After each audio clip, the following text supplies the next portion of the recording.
Bismillahirrahmanirrahim. Alhamdulillahirabbil alamin. Wa bihi nasta'in 'ala umuri dunya. Wassalamu ala asyrafil anbiya'i wal mursalin sayyidina wa maulana Muhammadin amin wa ala alihi wa ashabihi ajmain amma ba'du.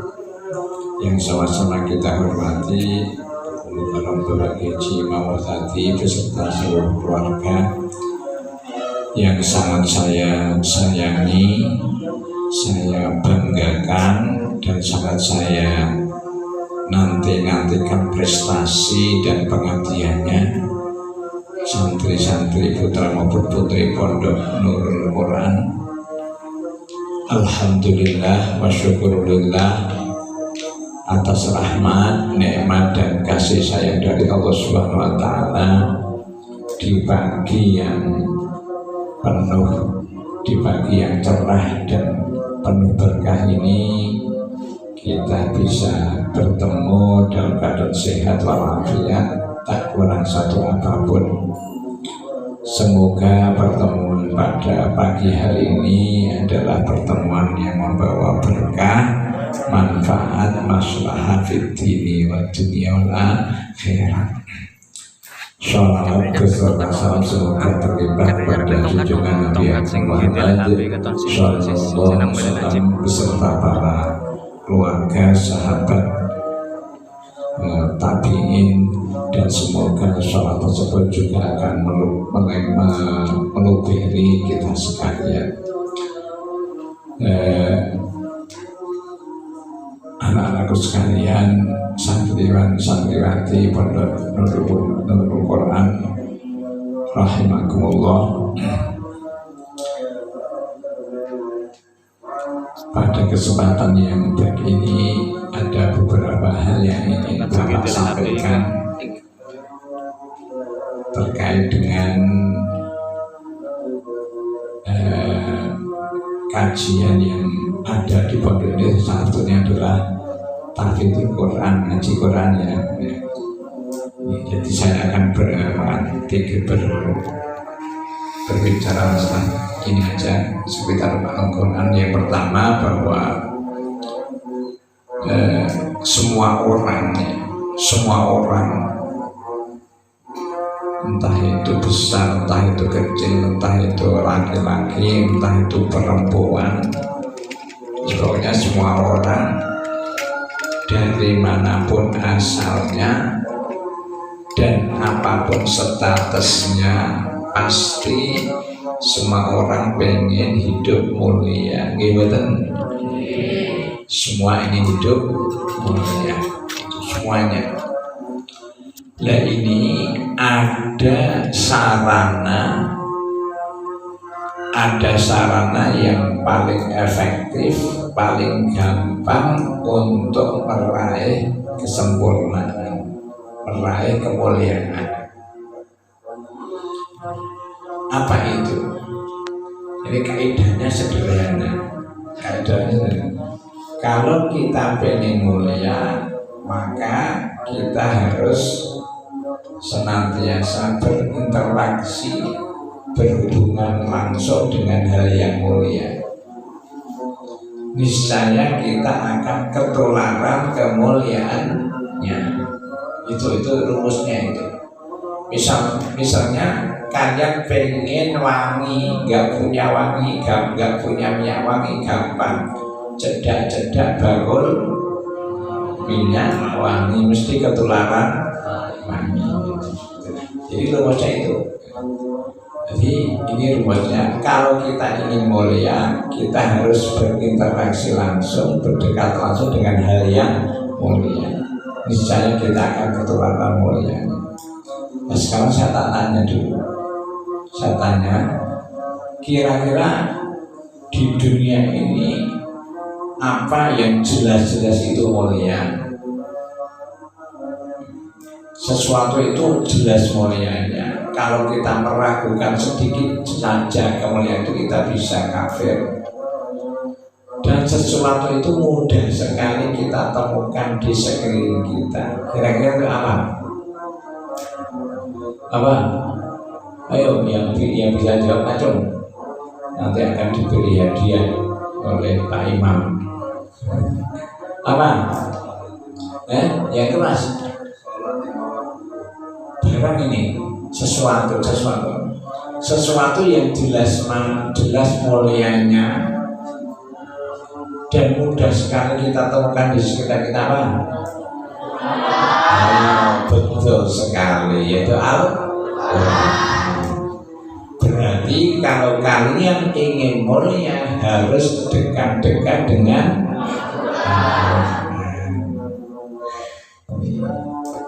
ini. Tapi kenyataannya kalau di rumah kamu semuanya dekat dengan Al-Quran, dengan HP. Kalau di rumah, ayo sukanya dekat dengan Al-Quran dengan HP. Kalau pegang HP dengan pegang Al-Quran lama mana? Kamu nggak usah ngaku, Bapak sudah percaya. Ya kan? Nah ini karena Al-Quran itu mulia, maka seluruh hal yang berhubungan dengan Al-Quran itu akan ketularan kemuliaannya Al-Quran. Contoh, ada kertas ya, kertas putih ya, kertas putih itu tidak ada nilai kemuliaannya, ya enggak? Mau kita buang di keranjang sampah, mau kita buang di mana, enggak masalah.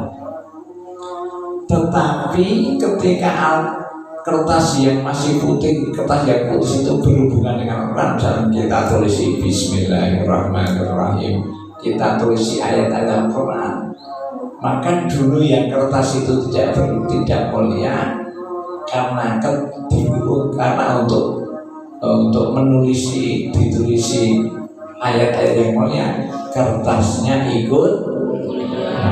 Maka kalian tidak boleh membuang kertas sembarang kalau sudah ada tulisan. Kalau kamu sengaja buang itu malah nambah dosa. Itu loh. Nanti jelas kan? Ketularan kemuliaan. Saya tanya lagi, di agama Islam itu bulan yang paling mulia itu bulan apa?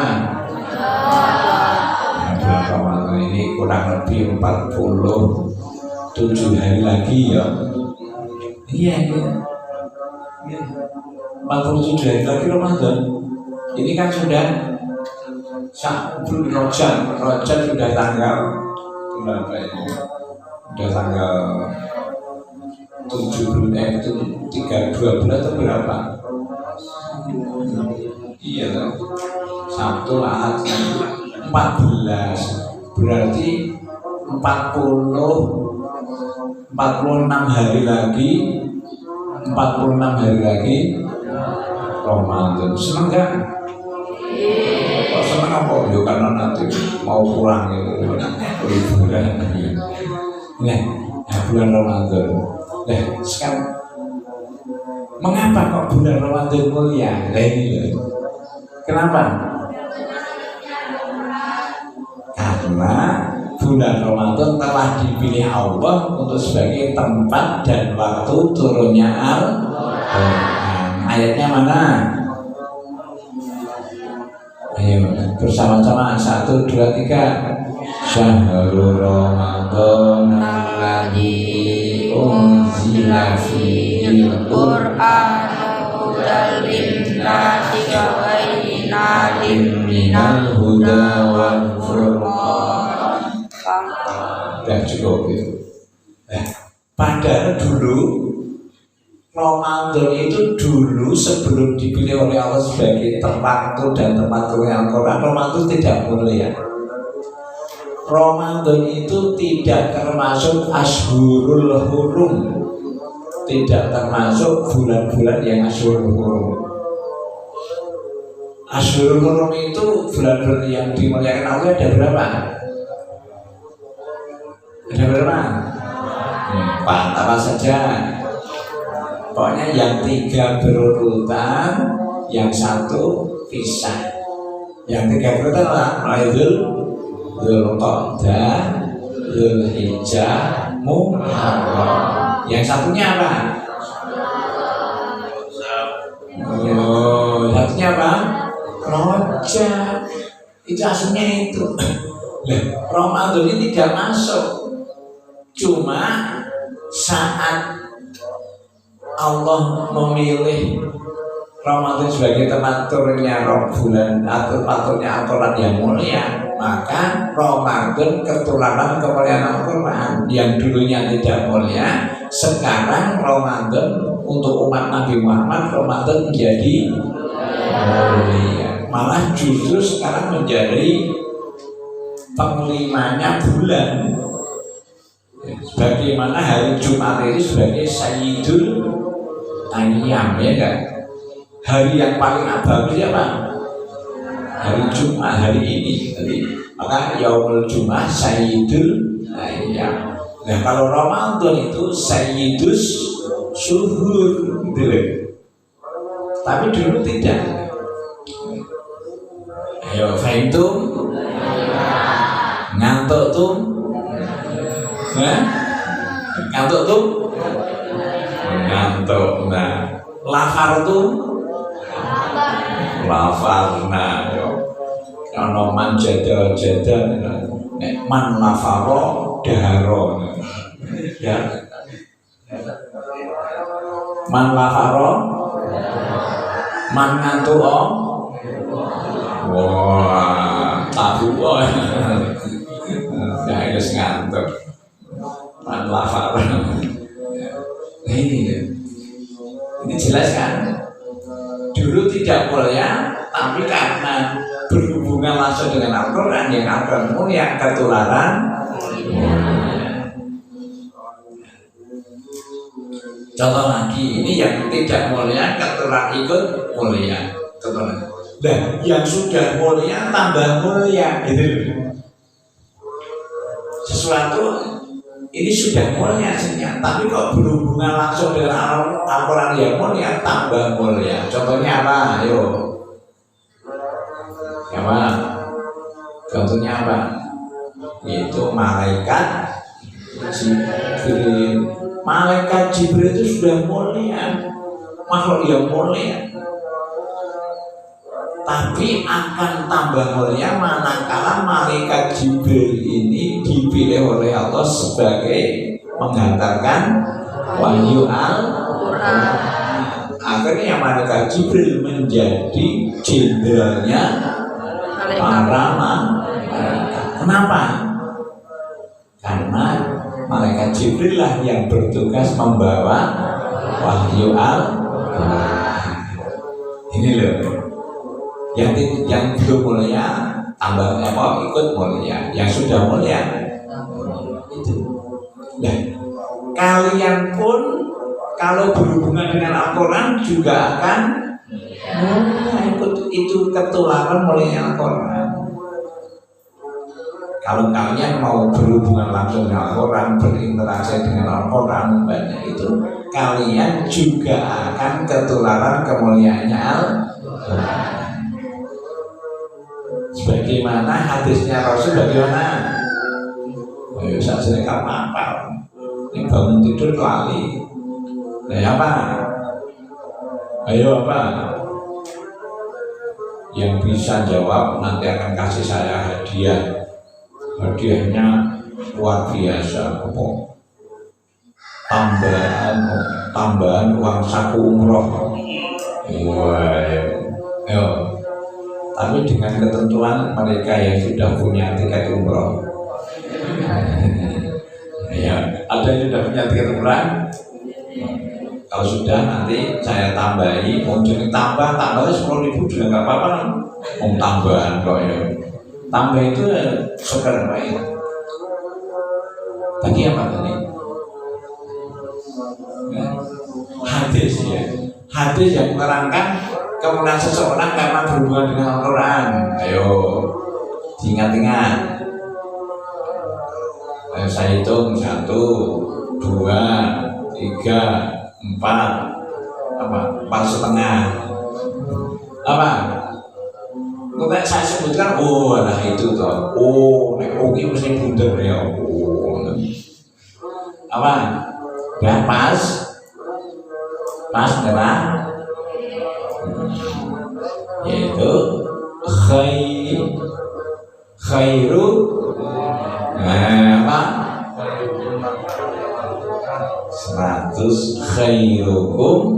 man ta'allama Qur'ana disafal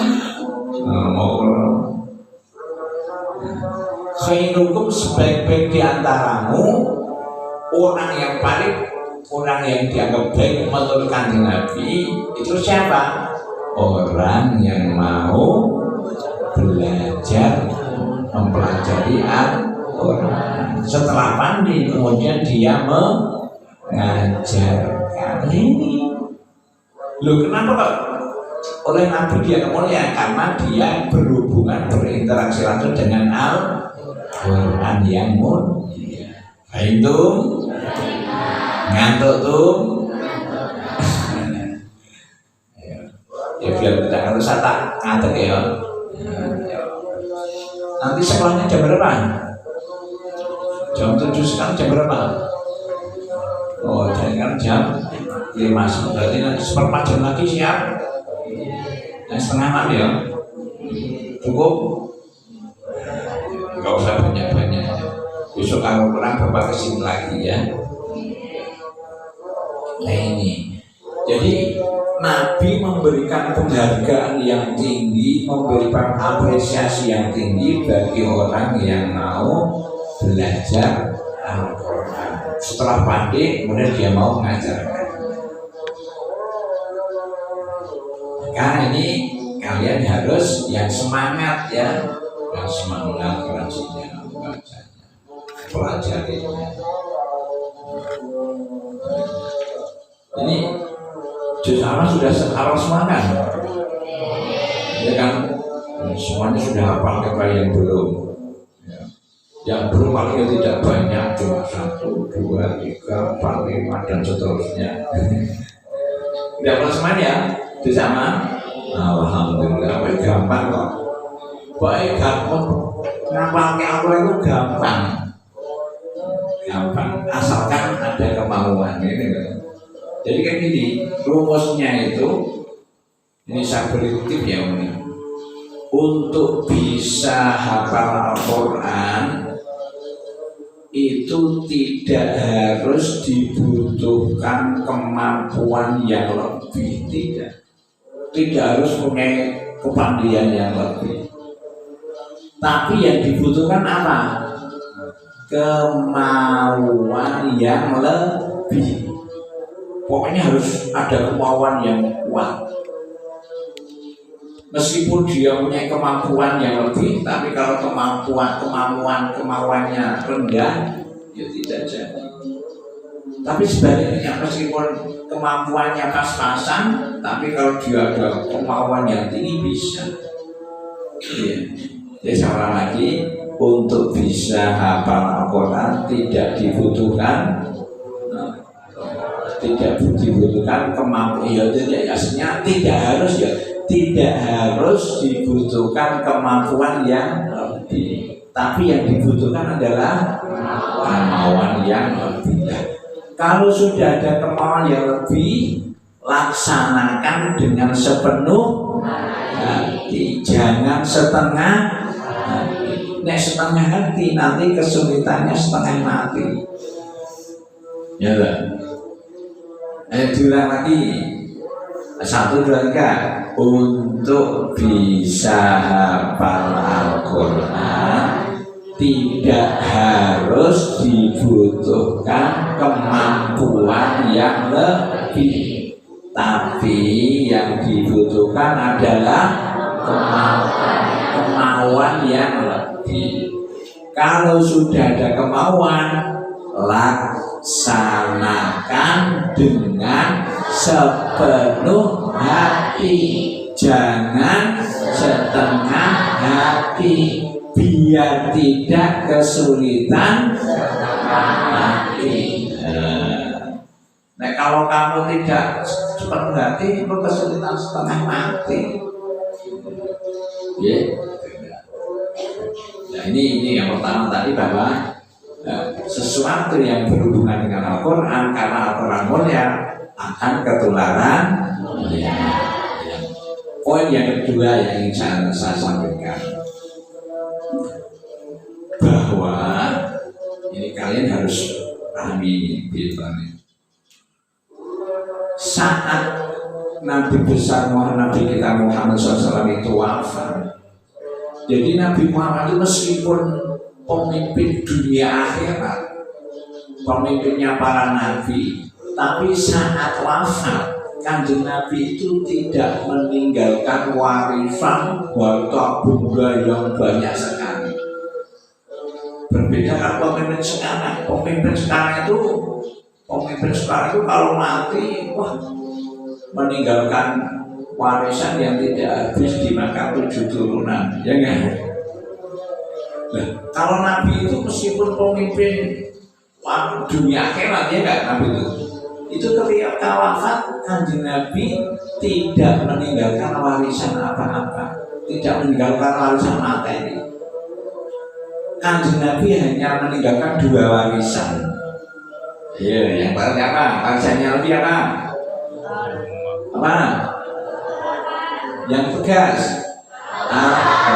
Satunya sunnah.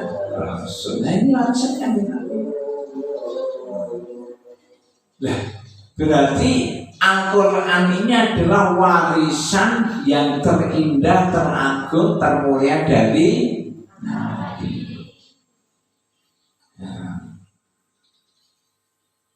Nah, kalau kalian mendapatkan warisan, senang enggak?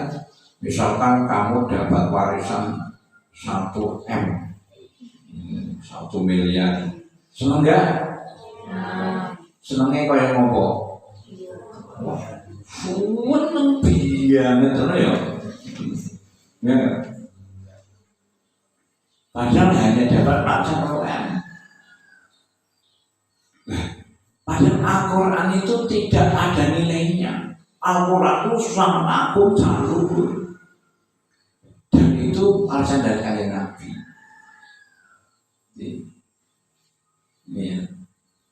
Ini harus dipahami bahwa Al-Quran adalah warisan Kanjeng Nabi yang terindah, teragung. Nah, saya itu yakin kalian ini. Nah, ini makanya Al-Quran ini tidak diberikan pada Allah, itu akan memberikan warisan berupa Al-Quran ini tidak semua orang, tidak sembarangan. Ini hanya orang-orang tertentu. Itu dalam surat Fatir saya katakan, Tsumma awrasnal kitaba alladzina astafaina min ibadina faminhum zalimun li nafsihi wa minhum muqtasid wa minhum sabiqun bil khairati bi idznillah. Dzalika wal fadlul. Ingat ya. Jadi ceritanya kan ini, setelah Al-Quran itu 30 juz diberikan kepada Rasul, kemudian Rasul sudah memahami semua isi kandungannya dan semua sudah diamalkan oleh Rasul, dan Al-Quran itu sudah disampaikan kepada umatnya, maka kemudian Rasul sudah selesai tugasnya. Kalau sudah selesai tugasnya, dia pensiun ya. Nanti akhirnya Kanjeng Nabi dipanggil oleh Allah untuk istirahat. Intikal ila rahmatillah. Nah, sekarang pertanyaannya, kemudian sepertinggal Rasul, Al-Quran itu untuk siapa? Diberikan pada siapa? Kan gitu ya. Sepertinggal Rasul itu wahyu untuk apa? Nah, ini dijawab oleh Al-Quran ini.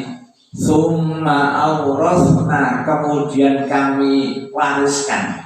Tsumma awrasna kitab Al-Quran ini kepada siapa? Alladzi nastafaina, yaitu kepada orang-orang yang telah Allah pilih min ibadina, dari hamba-hambaku. Dari di antara hamba-hambanya Allah yang miliaran jumlahnya ini Allah akan memilih dari hamba-hambanya untuk menerima warisan dari Kanjeng Nabi. alladzina astafaina min ibadina. Lah, saya yakin, seyakin-yakinnya kalian ini sudah dipilih oleh Allah untuk menerima warisan ini. Kamu merasa enggak? Enggak merasa? Kamu harus merasa. Kalian telah dipilih oleh Allah untuk menerima warisan Al-Quran ini. Karena hati kamu sudah digerakkan oleh Allah untuk mondok di sini. Untuk ada tertarik untuk mempelajari Al-Quran. Berarti itu tanda-tanda kalian telah dipilih oleh Allah untuk menerima warisan. Senang enggak? Harus. Kalau kamu tidak senang, malah kamu itu nanti dibenci oleh Allah. Sudah dipilih kok malah lidah-lidah. Nah, ini ya. Jadi ini perlu saya sampaikan. Satu, bahwa Al-Quran warisan yang termulia, teragung, terindah. Dari siapa? Dari Rasulullah. Nah, kemudian warisan ini akan dibagi kepada siapa? Jadi sampai harus saya termasuk saya. Itu loh. Kamu harus senang. Nah, tugasnya kalau sudah dipilih oleh Allah ya harus dipelajari ya. Kamu harus sungguh-sungguh mempelajari Al-Qur'annya, dipelajari bacaannya, dipelajari lafaz maknanya, dipelajari hafalannya. Pokoknya dipelajari. Yang karena Nabi itu paling sedih, paling susah kalau ada umatnya yang tidak peduli dengan Al-Quran. Masih ambil lagi ya. Nabi itu paling sedih kalau ada umatnya itu acuh tak acuh terhadap Al-Quran, tidak mau mempelajarinya, tidak mau itu kan Nabi sedih.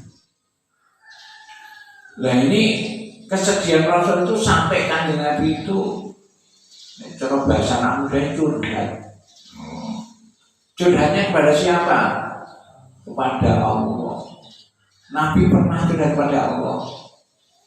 Tuh, nanti dibuka itu surat Al-Furqan, ayatnya sekitar 30 berapa. Pokoknya kalau halamannya itu awal juz 19 agak tengah itu awal.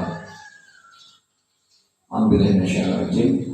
Wa qala ar-rasulu rabbi inna qaumi ittakhadhu hadzal qur'ana mahjura. Ya Pak, tidak enggak? Juz 19. Ayo, surat Al-Furqan. Ya. Ayat berapa? 30 berapa? 30 Mas. Nah itu apa dibaca?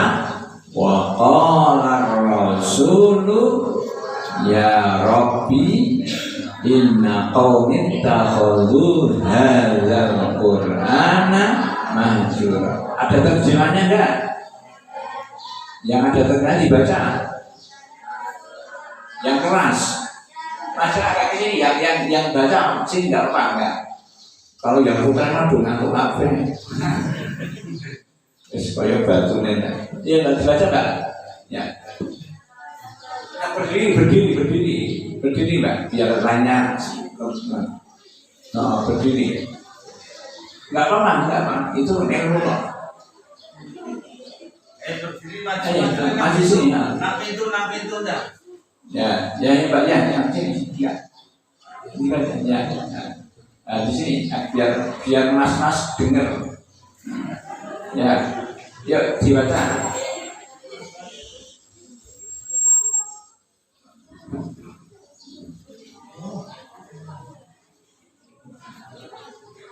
Gak usah pakai ini, gak apa-apa. Wah, ada nih. Oh iya. Nah, cukup.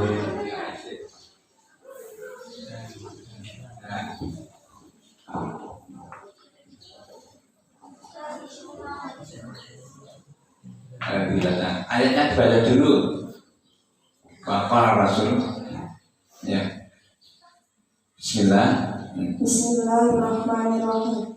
Wa qala Rasul ya Rabbi inna qaumi ittakhadhu hadzal Qur'ana mahjura. Yang artinya, dan Rasul berkata, ya Tuhanku, sesungguhnya kaumku telah menjadikan Al-Quran ini diabaikan.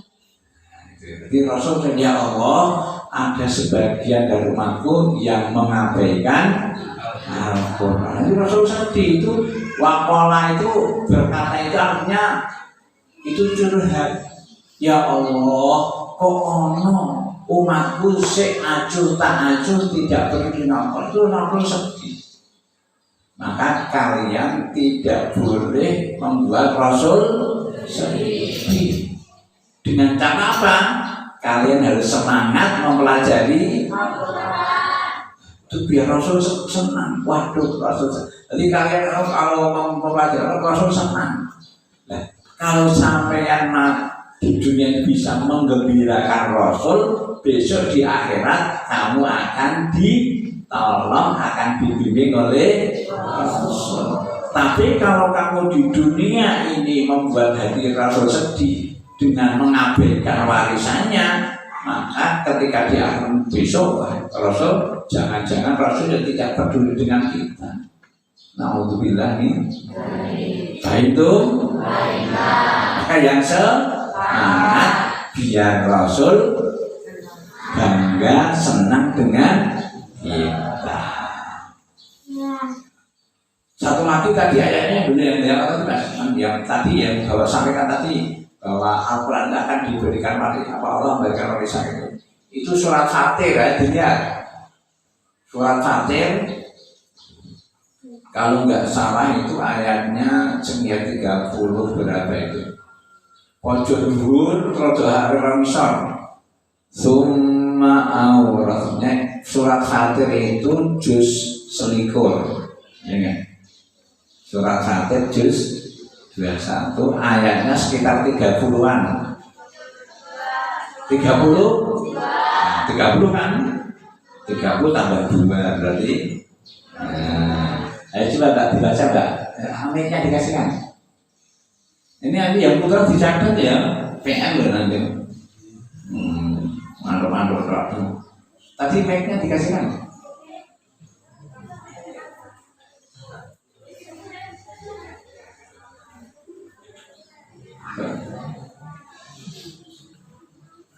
ayo mbak, ya sama ya baca ya. Dibaca dulu ayatnya Suma Allah bismillah dulu ya. Bismillahirrahmanirrahim. Tsumma awratna al-kitaba alladhina astafaina min ibadina faminhum zalimun li nafsihi wa minhum muqtasid wa minhum sabiqun bil khairati bi'idznillah dzalika huwal fadlul kabir. Alhamdulillah. Artinya, kemudian kitab itu kami wariskan kepada orang-orang yang kami pilih di antara hamba-hamba kami. Lalu di antara mereka ada yang menzalimi diri sendiri, ada yang bertengah dan ada pula yang lebih dahulu berbuat kebaikan dengan izin Allah. Yang demikian itu adalah karunia yang besar. Terima kasih. Itu ya. Ini surat Fatir ayat 32 yang tadi surat Al-Furqan ayat 30. Nah ini sekali lagi ya, mari kita yang semangat mempelajari Al-Quran dengan niatan di samping mencari ridhonya Allah, kita juga akan membuat menyenangkan, membanggakan Rasul biar kita betul-betul diaku umatnya oleh Rasulullah yang nanti akan berhak mendapatkan syafaat dari Kanjeng Nabi. Konten kami, ini sudah melebihi 5 menit. Barangkali itu yang bisa Bapak sampaikan. Semoga meskipun hanya sedikit, tapi ada manfaatnya. Pesan Bapak, kalian yang harus yang rajin, yang istiqomah di pondok ini. Dan satu lagi, ketika di pondok ini nggak usah neko-neko ya, nggak usah aneh-aneh. Pokoknya di pondok itu kalau kalian ingin sukses sederhana, pokoknya nggak usah neko-neko. Waktunya ngaji, waktunya jamaah, waktunya sekolah, waktunya istirahat. Itu dijalani apa adanya, itu sudah 80% sukses. Terus nggak usah neko-neko. Wayang ngaji malah ada itu hadir orangnya. Siapa itu? Nek jare berita cah pekok ngono ya. Jare berita cah ada orangnya hadir. Cah pekok. Itu nek jare sinten berita ngoten nggih. Pun nggih. Nah, itu alhamdulillah. Kurang lebihnya mohon maaf, kita akhiri. Assalamualaikum warahmatullahi wabarakatuh.